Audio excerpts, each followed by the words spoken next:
Hey, folks, welcome back to Matt Road Studio. My name is Dale, and this is home of the Alive podcast. I also call it a dose of Dale. Hell, I call it a lot of things. I don't know why.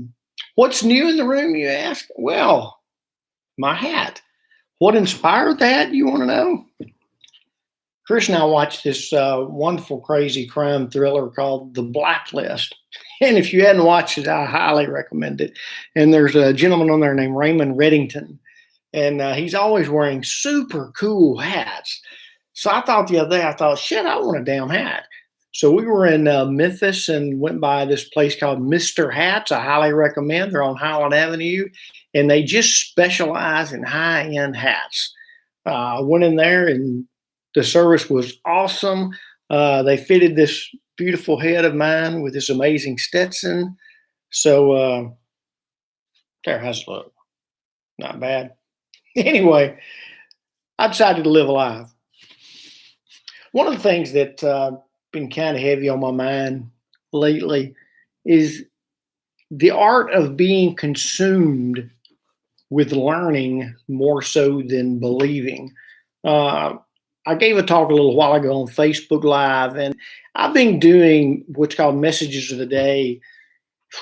Probably for the last 6 to 7 years, I've literally done hundreds, maybe even thousands of daily messages. And my goal is to always keep them focused on the 5 tenets of Alive: authentic, love, imagination, victor, and evolve. And you wonder, how can you talk about that every dadgum day of the week? To be honest with you, it's not complicated to me. Um, and it may be for you, and that's why I want to share the things that I share. But anyway, I use this analogy. It's called level 10. Every day when you wake up and you put your feet on the floor, you have a choice right then. You can say that, hey, I am going to live this day only, at a level 10, meaning I'm going to maximize my attitude, my potential, my emotions, my drive, my everything. I am going to do my best. Now, conversely, you can also operate at a level 1 or anywhere between 1 to 10. Level 1 means I'm just doing all I can do to even get through the day. Matter of fact, I might just put these feet back in bed and say, screw it, I can't do it. Hey, those days like that really do exist. But for the sake of this conversation, we're choosing 10. Now, here's the thing to remember when you choose a level 10 is all day,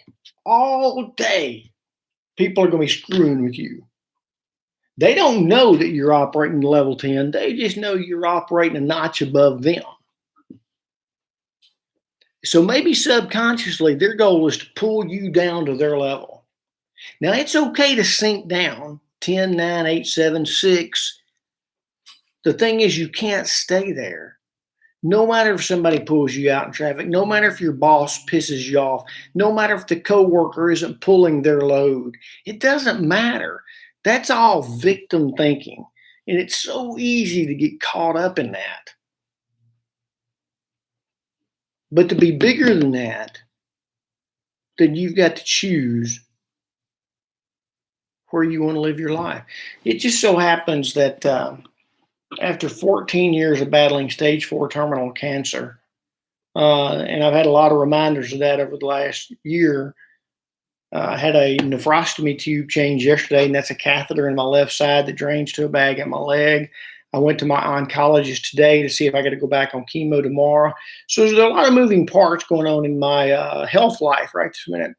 But no matter what, my belief in my body's ability to heal itself is immensely strong. I don't give that credit to God. I don't give that credit to some universal faith. I give that credit to me. And the same as I want you to give your credit to you, because we get to choose how we live our lives. And to create the awe, the beauty, and the wonder in your life, you've got to give yourself permission to live it. Now, a lot comes with that.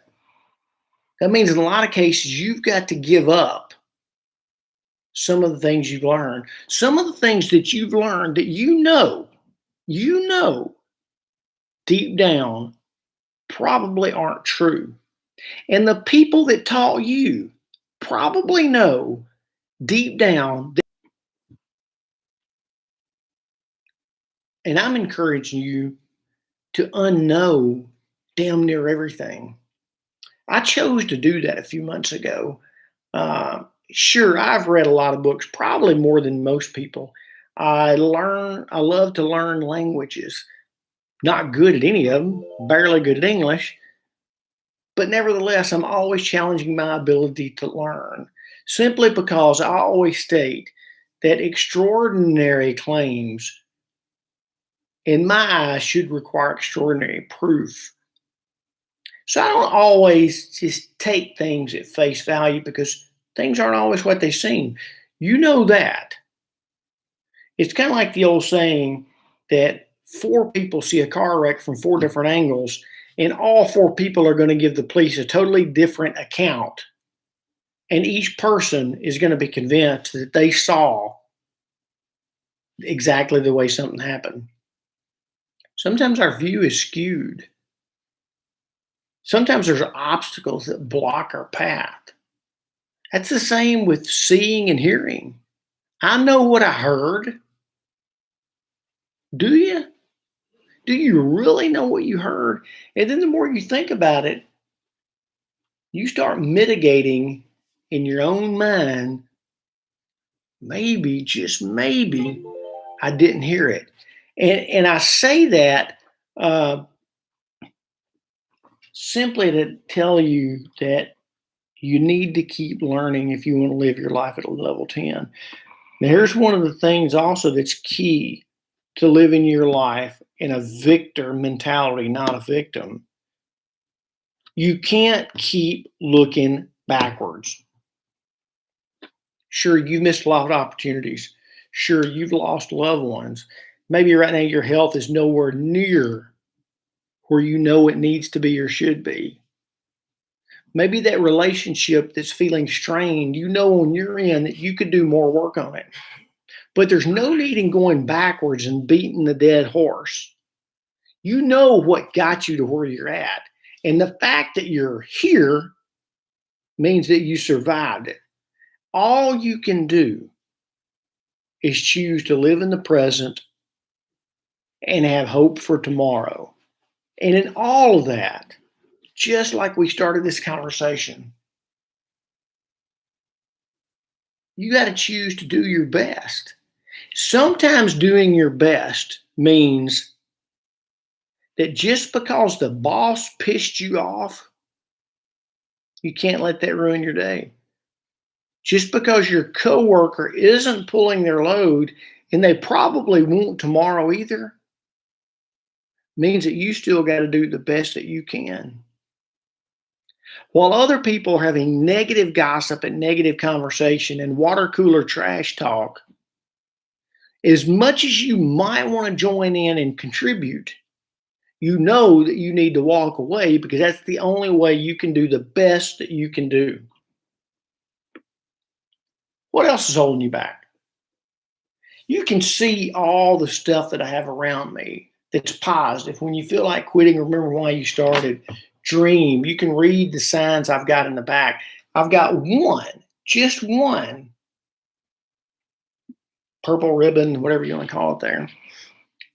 Not that that purple ribbon means anything to anybody. It means something to me. And it's a reminder of something that I did that was good. And when I look at that reminder, it also gives me courage and strength to go forward and do good more. Where did I learn my lessons of good? Where did I learn my morality, my ethics? You might want me to say that I learned it from the Bible or I learned it from my religion or my faith. That's not it. I learned my morality, my ethics from living life. I didn't need to be told what was right and wrong. Believe it or not, that things that we figure out as we grow the hard way. I don't need somebody to tell me what I should or should not believe based on the things that they were told they should or should not believe. Somewhere along the line, we've got to break all these chains that bind us. And I did that. I have learned how to live my last 14 years of life with debilitating metastatic cancer. You know the story. I was a runner, biker, swimmer, none of which I can do anymore. For a lot of people, that's almost enough to give up. For me, that was a challenge to start over, to find something new that challenged me, that drove my dreams. And I did that. These podcasts right here, honest to goodness, are the one thing that drive me. And I got something else. You may think this is crazy, but a lot of people have got a particular book that's sitting in their house that maybe someone gave them. And whether you read it or not, it's irrelevant. When you walk by and you see that book is a reminder of something to you. Some people wear a necklace under their shirt, and on that necklace might be a locket, a stone of some kind that is a reminder to you of something. I hope it's a reminder of you of something positive. Several years back, I found this stone, rock, what are you going to call it, that I carry with me on a daily basis. And does the rock in and of itself have any power? Absolutely not. This particular stone, which I'll tell you more about later, reminds me every day of the power that my mind holds over my body, my spirituality, and my emotions.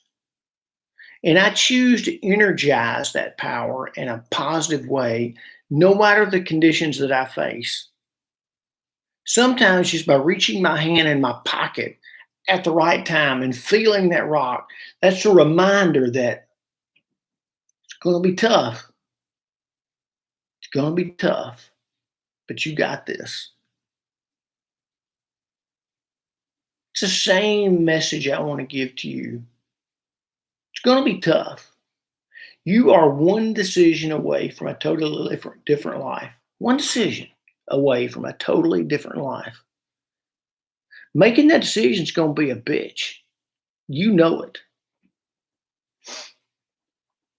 But you also know that the only way to live your life to the fullest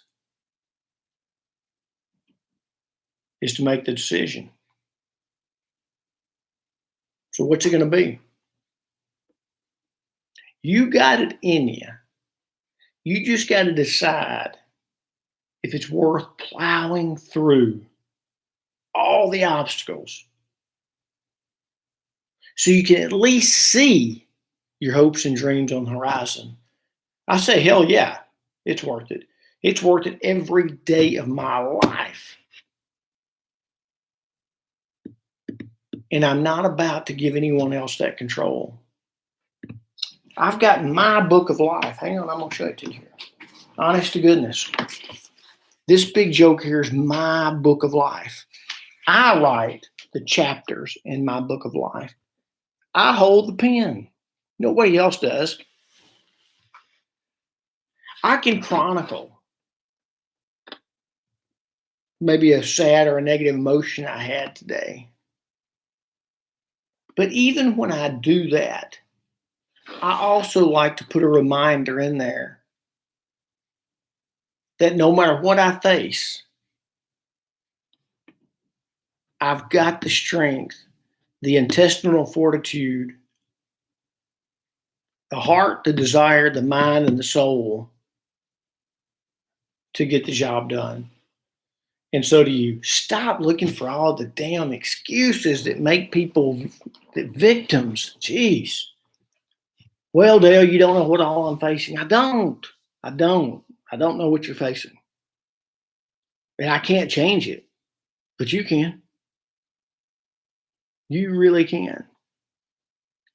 I'm reading a book called The Four Agreements by Dan Miguel Ruiz. Highly recommend the book. I'm going to be doing a kind of a 8-week course on this. Course isn't the right thing. I mean, it doesn't cost you any money. We're just going to review the book together. Doing that on Facebook Live. So if you don't follow me on Facebook, please do. I'd love to see you. I'd love to hear your comments and quotes. All these podcasts I do are totally raw, unedited. What I say, I can't take back. So the only thing I can ask of you, besides your comments, is at least give me a thumbs up, subscribe, share me with your family and friends, because by golly, together, we're going to get through this life. We're going to get to the other side. We're going to live, and we're going to live fully alive. And I promise you, if you'll listen to me, let me say interact with me. That's not good because I don't know a damn thing. I just read a lot of positive stuff and I share it with you. But that's how we get somewhere. And I promise you that if you interact with me, I'll listen intently at what you have to say. My job is not to convert you to anything. And I hope your job is not to convert me to anything. Because if it is, that's just a standoff. I want to learn from you. There is room at my table for you to pull up a chair. And I hope there's room at your table for me to pull up a chair. Until tomorrow, this is A Dose of Dale. This is the Alive Podcast. We're here at Manor Road Studio. You see all the wonderful things behind me. So until tomorrow, we'll do it again tomorrow. See ya.